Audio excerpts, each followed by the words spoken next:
Hey guys, this is Mr. Rolsh. Today we're going to be talking about Soundtrap. Now Soundtrap is a music program that allows you to create your own music, whether you're creating beats, whether you're creating a background track that you can sing over, a podcast, anything. And I want to show us how to get set up for what we would do in the classroom, but it would also work really well for you at home too. And I encourage you to explore the program and figure out how it's going to work for you and what sort of uses you could have for it both in and out of class. So we start off here on the main page for Soundtrap, and the first thing we need to do is join.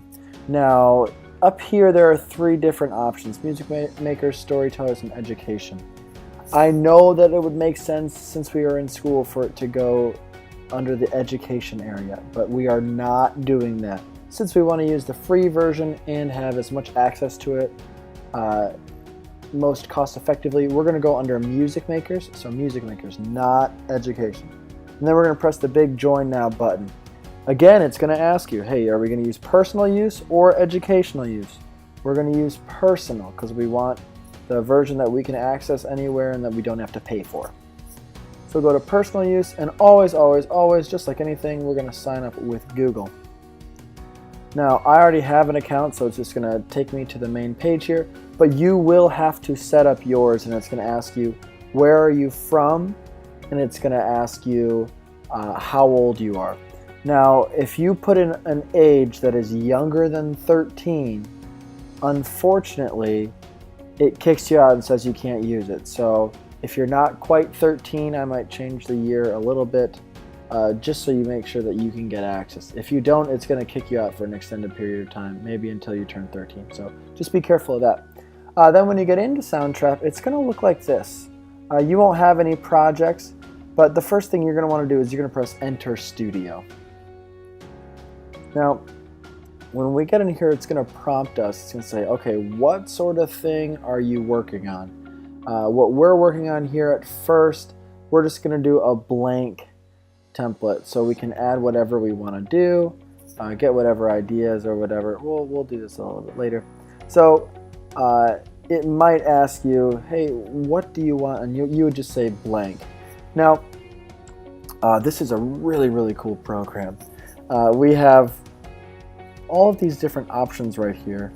The first of which I want to show you is the loops. And so with a lot of the projects that we're going to be doing and a lot of the stuff that you might be doing outside of the class, it's going to be based around these loops. So you can search something, you could search drums and it's automatically going to come up with all these drums. You don't even have to look at that, or you could just select some of these. So I like to start with beats usually. And then you can play these.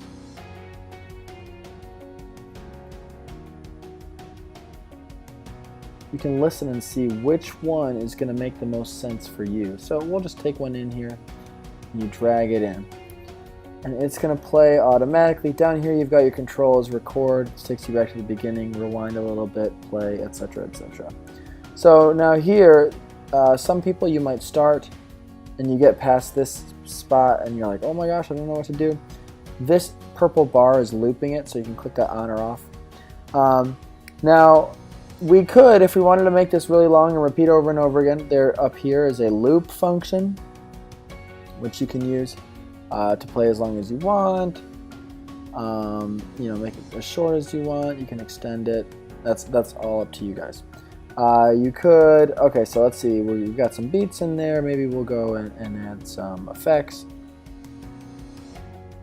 Let's see what these sound like. Oh, let's not worry about that one then. Oh. Perfect. I love it. We'll put it in. So then you can put it in and it'll repeat it for you however many times, and you can always adjust that. But if we listen to it,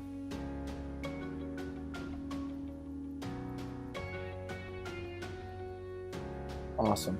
So these are the loops. I encourage you, check out as many of these as you want. There are tons and tons of free options which are awesome.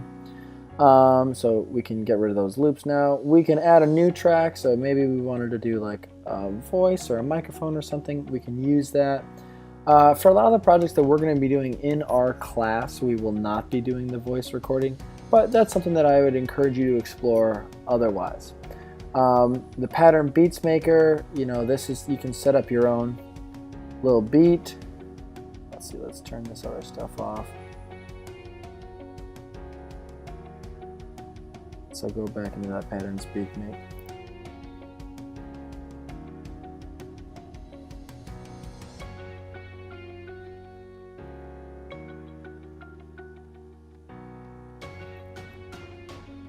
Right, so you can go in and do whatever you want. You can add different sounds. You can change the machine that you're on. What does that sound like? Well, you can get as funky as you want. And then that stuff, that would just get added in, and you can loop that just like the other stuff. The main thing I want to show you, though, is, I could sit here and tell you everything you wanted to know about it. You come up and ask me questions, I could let you know everything you wanted to know. But what I really like about Soundtrap that they don't have in other programs, or it's not nearly as accessible, is this tutorials tab. So you click on it, and for everything that you might want, they have video tutorials. So if you have time and you want to learn more about it, I would recommend checking out the intro. But we've got the crash course that's going to tell you, it's 4 minutes, almost 9 minutes long here of everything you might want to know. Maybe you want to know more about loops. Maybe you want to know about recording audio, putting in different tracks. Like, this is so valuable for you as someone who's using this program.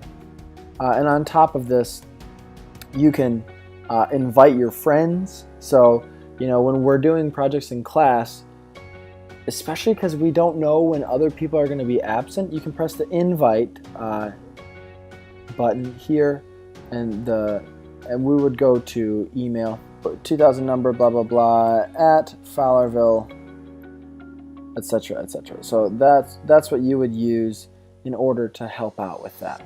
Now, when you're finished, this button up here, it's telling me it's saved, but you might have to press that, especially periodically, because sometimes technology doesn't agree with us and we lose all of our stuff. So make sure you save it.